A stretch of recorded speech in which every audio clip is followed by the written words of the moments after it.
la xénélasie, il faut quand même prononcer le mot, c'est un mot que vous ne trouverez pas dans les dictionnaires de philosophie, ni même dans les dictionnaires courants. Il faudra, je crois, aller chercher jusqu'au Littré pour trouver quelque chose. Dans le Grand Robert, vous ne l'avez pas. La xénélasie, c'est l'interdiction faite aux étrangers de séjourner dans une cité. C'est le grec xénos, évidemment, l'étranger, et le grec, le fait de chasser, et là-haut, le verbe grec qui dit « je chasse ». Donc on chasse de la cité des gens qui en sont bannis, en quelque sorte. Ce sont donc des étrangers.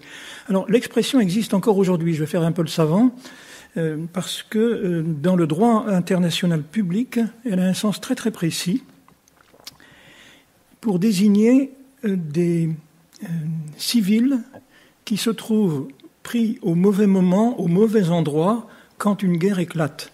Et donc ces civils, on va soit les expulser si on peut, mais plus souvent les garder en camp. Et il m'est arrivé de découvrir que dans la Première Guerre mondiale, il y avait eu bel et bien en France des lieux où les Allemands qui résidaient sur le sol national ou des alliés de l'Allemagne avaient été internés dans des camps, et j'ai eu l'occasion de rencontrer des personnes qui ont écrit sur ce camp, par exemple, dans les Hautes-Pyrénées, à Garaison exactement, si un jour vous passez par là. C'est une visite qui vaut la peine. Donc, la xénélasie, dans un sens technique et juridique, n'est pas nécessairement à prohiber moralement, parce que ces gens qu'on a internés à l'époque, c'était pour les protéger, autant que pour nous protéger d'un risque d'espionnage. Donc, vous voyez, comme souvent, avec le mot de xénos, il y a plusieurs ambiguïtés qui se présentent. Je vais pratiquer quand même un léger détournement du titre, et je vais me souvenir que c'est en grec, le contrat d'hospitalité se dit la xénie, toujours la même racine, la xénos, la xénie. Et c'est un contrat d'hospitalité. Si vous allez en Grèce, vous verrez qu'il y a beaucoup d'hôtels qui portent le nom de xénie. C'est une façon de dire qu'on est accueillant à l'hôte qui se présente. Alors, je limiterai donc mon propos à la xénie moderne, pas à celle des Grecs, même si ce serait en soi intéressant. Donc, je vais réfléchir à l'hospitalité qui est due aux étrangers. Je prends les choses par ce biais. De quelle nature est l'hospitalité due aux étrangers? Et d'abord, qu'est-ce qu'un étranger, évidemment? Plus précisément, quelle est la condition d'étranger? On se doute qu'une actualité lourde depuis quelques décennies rend la réflexion plus urgente que jamais, mais nous autres philosophes, pour être détachés des responsabilités immédiates de l'agir citoyen, nous sommes citoyens par ailleurs aussi, mais quand nous parlons en philosophe, nous savons bien que, tout en n'étant pas indifférents à la scène publique, nous la voyons, cette scène publique, bien souvent encombrée de discours aussi irrationnels qu'approximatifs. Donc, notre métier, c'est de mettre humblement un petit peu d'ordre, si on peut. Donc, étranger, c'est une dénomination qui ne peut se suffire à elle-même, parce que tout simplement, on est toujours l'étranger de quelqu'un.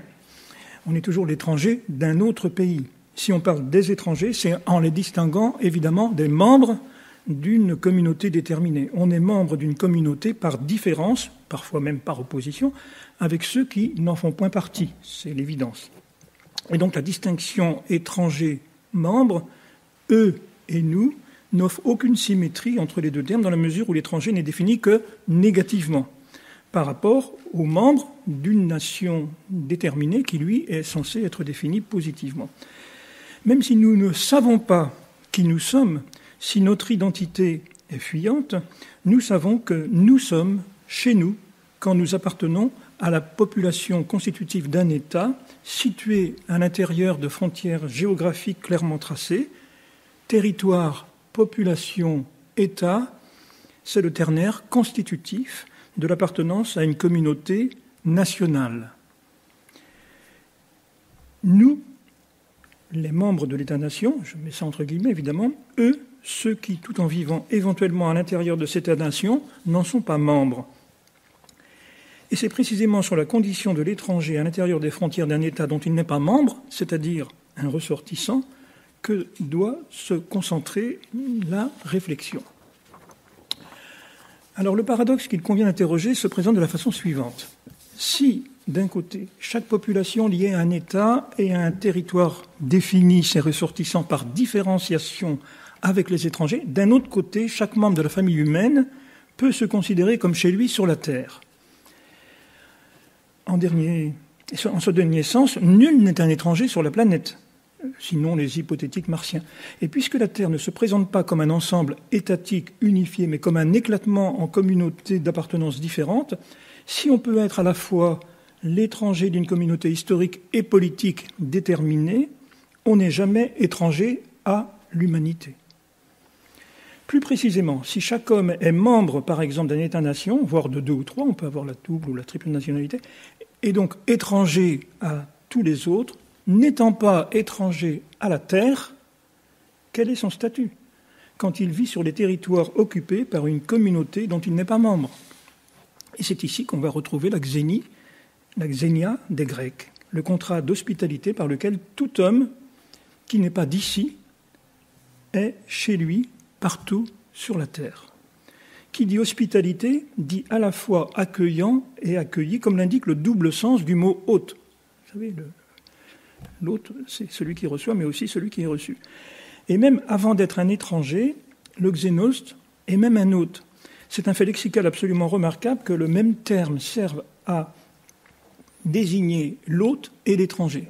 Selon le grand spécialiste benveniste, avant même d'être un étranger, celui qui vient d'ailleurs est un hôte, un accueilli, celui auquel on accorde l'hospitalité. Benveniste, spécialiste des racines de nos langues indo-européennes. Ce qui a aussi pour contrepartie que le ressortissant d'un territoire est d'abord un hôte, un accueillant, avant d'être le membre d'une population géographiquement déterminée. Ce n'est pas là une affaire de bons sentiments, mais une simple évidence juridico-politique. Pour parler le langage de Kant, qui a théorisé la condition d'étranger dans le projet de paix perpétuel, c'est une question de droit, et plus précisément de droit cosmopolitique et non de philanthropie. La philanthropie est définie par Kant comme bienveillance.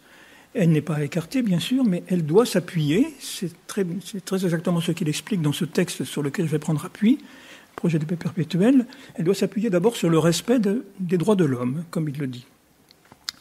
Donc pour penser la paix par le droit et par les droits, Kant distingue les manières dont les hommes entrent en rapport les uns avec les autres selon les 3 figures du droit public, le droit politique interne, qui traite des relations entre les États et les citoyens, le droit international, qui règle les rapports interétatiques, et enfin, celui qui nous intéresse ici, le droit cosmopolite, qui considère chaque homme comme citoyen d'une communauté universelle. Et Kant borne ce droit planétaire aux conditions de ce qu'il nomme l'hospitalité universelle.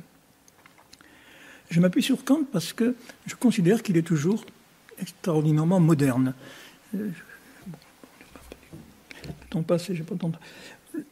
Je vais le citer un peu longuement et je vais le commenter ensuite. Hospitalité, c'est lui qui parle, signifie donc ici le droit qu'a l'étranger, à son arrivée dans le territoire d'autrui, de ne pas y être traité en ennemi. Ça, au moins, vous l'avez vu. On peut ne pas le recevoir si cela n'entraîne pas sa ruine. Mais on ne doit pas se montrer hostile envers lui aussi longtemps qu'il se tient paisiblement à sa place. L'étranger ne peut invoquer un droit d'accueil, mais un droit de visite.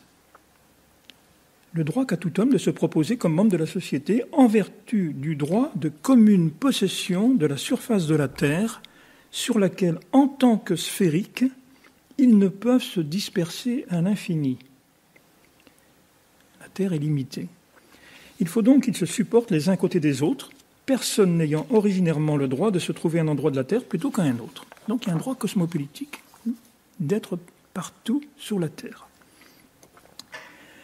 Alors, je fais maintenant mon petit commentaire de texte. Premièrement, vous l'avez entendu, la formule, l'étranger ne doit pas être traité en ennemi. Le premier droit de l'étranger, selon ce qu'on pourrait appeler justement une forme de xénie kantienne, est donc de ne pas être traité en ennemi. La paire étranger-membre n'est pas la paire ennemi-ami, qui, elle, fonctionne dans le cadre, évidemment, de la problématique de la guerre ou de la paix. L'ennemi, c'est le plus souvent extérieur, mais si l'ennemi est intérieur, comme dans le cas d'une guerre civile, c'est que la nation s'est disloquée du dedans au point de désigner une partie d'elle-même sous la figure du dehors. La plupart des conflits sont de ce type, et c'est pour ça qu'ils sont si difficiles à comprendre, à examiner. Supposons que la Corse prenne son indépendance par rapport à la France. Ça peut être intéressant pour les Corses, parce qu'ils seront protégés dans leur nation. Ça peut être intéressant aussi pour la France, parce qu'elle n'aura plus de problème de guerre civile plus ou moins larvée. Je glisse ça pour éviter d'autres exemples de géopolitique que tout le monde a à l'esprit en ce moment. Donc, l'hostilité à l'égard d'un hôte est interdite tant que celui-ci ne se comporte pas en ennemi. Kant rappelle donc, malgré ce que suggère l'étymologie, en faisant dériver d'une même souche hospitalité et hostilité, c'est assez remarquable, la barrière qui sépare ces deux attitudes. Le premier devoir d'hospitalité, donc, consiste à ne pas accueillir de façon inamicale quiconque, je le cite, se tient paisiblement à sa place. S'il est un espion, s'il est... c'est autre chose. S'il combat, là, c'est autre chose. Nous n'avons pas à l'héberger comme ça. Vous avez entendu, Kant examine une deuxième figure. L'étranger, a-t-il dit, possède un droit de visite, qu'il ne confond pas avec un droit d'accueil, c'est-à-dire de résidence permanente.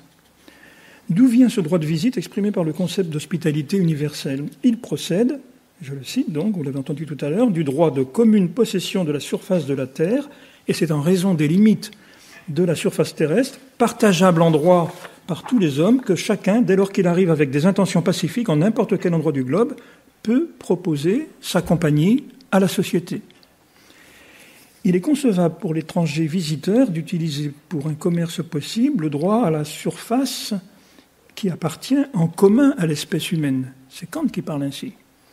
Commerce, évidemment, ça ne désigne pas ici l'échange marchand, là, mais la libre circulation sur la surface terrestre, la possibilité d'entrer en relation continuelle de chacun avec tous les autres, c'est encore Kant qui parle de cette façon.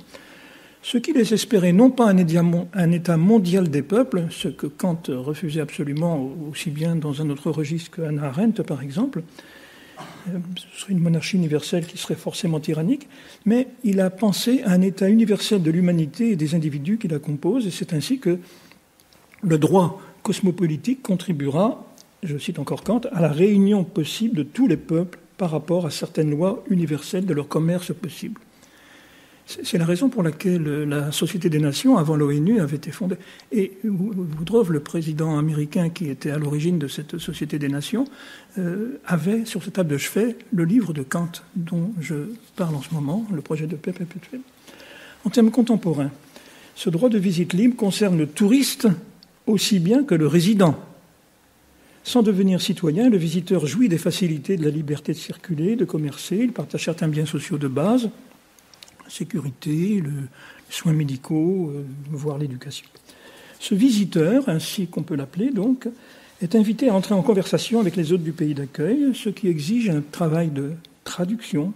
Et d'ailleurs, le simple fait de la traduction offre alors une illustration supplémentaire au concept d'hospitalité universelle. Si la traduction constitue un modèle pour la rencontre de l'étranger, c'est dans la mesure où, dans son fonctionnement même, elle consiste en une véritable hospitalité langagière. J'emprunte cette formule à Paul Ricoeur. Kant, aussi bien que Ricoeur d'ailleurs, explicite la distinction entre membres d'une nation et étrangers visiteurs en la croisant avec celle de citoyenneté. Ce sont les seuls nationaux qui jouissent entièrement des prérogatives de la citoyenneté, mais pas tous. La petite musique m'indique que j'ai 5 minutes, mais comme on a démarré en retard, je tricherai un petit peu. Donc, tout le monde n'a pas la citoyenneté dans une nation. Par exemple, les mineurs, par exemple, certains malades mentaux, ou des personnes tout simplement condamnées à des peines de privation civique. Mais il peut se faire aussi que la citoyenneté soit accordée partiellement à des étrangers, par exemple, pourquoi pas des élections locales, ou même totalement, comme ce fut le cas à un moment donné sous la Révolution française, quand des étrangers étaient considérés citoyens dès lors qu'ils défendaient la patrie, alors que des émigrés qui faisaient partie de la population française, mais qui étaient liés aux monarchies, étaient considérés, eux, monarchies européennes, étaient considérés, eux, comme des étrangers. Troisième catégorie que propose Kant, l'étranger persécuté dispose du droit d'asile. C'est l'étranger, c'est le réfugié. L'étranger réfugié est indirectement invoqué par Kant, dans le texte que je vous ai lu, lorsqu'il interdit le renvoi qui pourrait provoquer la perte de celui qui a été chassé de sa patrie. Je dois l'accueillir de façon amicale, je ne dois pas l'accueillir comme un ennemi, mais s'il a été victime de xénélasie, s'il a été banni, il faut faire attention, où est-ce que je le renvoie, qu'est-ce qui va se passer s'il le renvoie? Là, du coup, je dois le garder.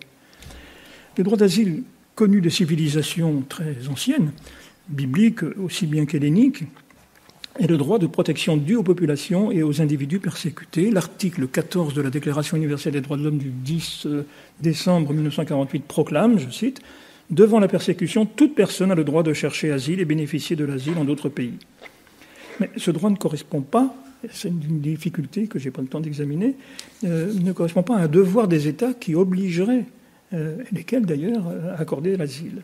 Et de plus, les États étant souverains, la charge de la preuve de la persécution revient souvent aux candidats, ce qui, vous le savez bien, dans le concret des difficultés d'aujourd'hui, ne trouve pas aisément de solution. Et puis, dernière catégorie, alors qui n'est pas directement envisagée par Kant, mais qu'il nous faut envisager, c'est justement celle de ce que j'appelle, faute d'un meilleur mot, l'immigré. Un visiteur poussé par la contrainte. On est dans le droit de visite, mais ce n'est pas tout à fait la même visite que le touriste ou celui qui vient chercher du travail uniquement.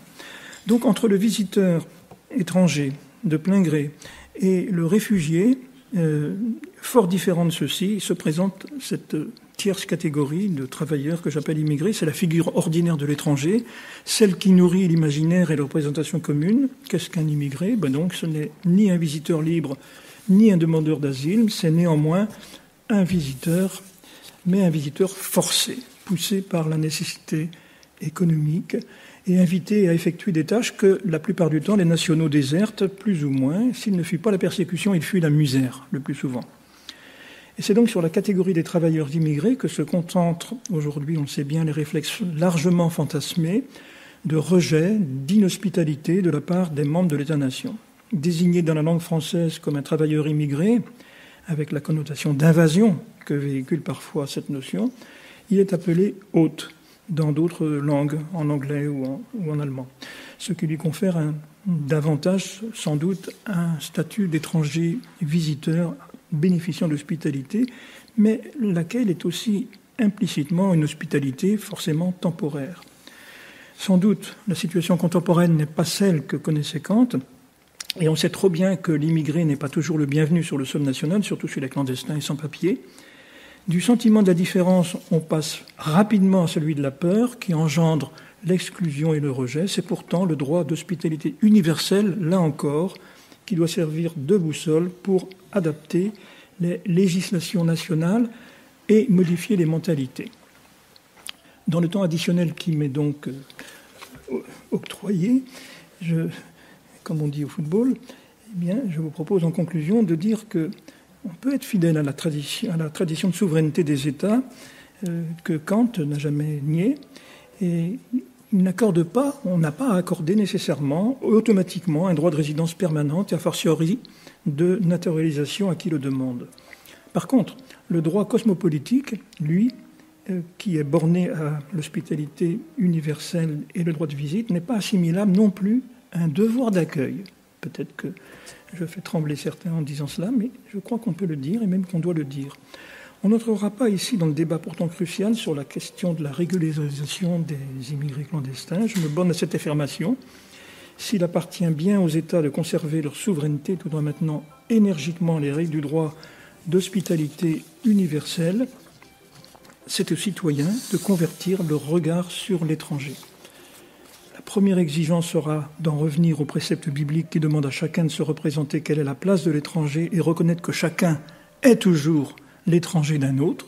Tu ne molesteras pas l'étranger ni ne l'opprimeras car vous-même avez été étranger dans le pays d'Égypte, est-il rappelé dans le récit biblique, pour dire aux Hébreux, vous avez été esclaves, vous savez ce que c'est, et donc vous n'avez pas à...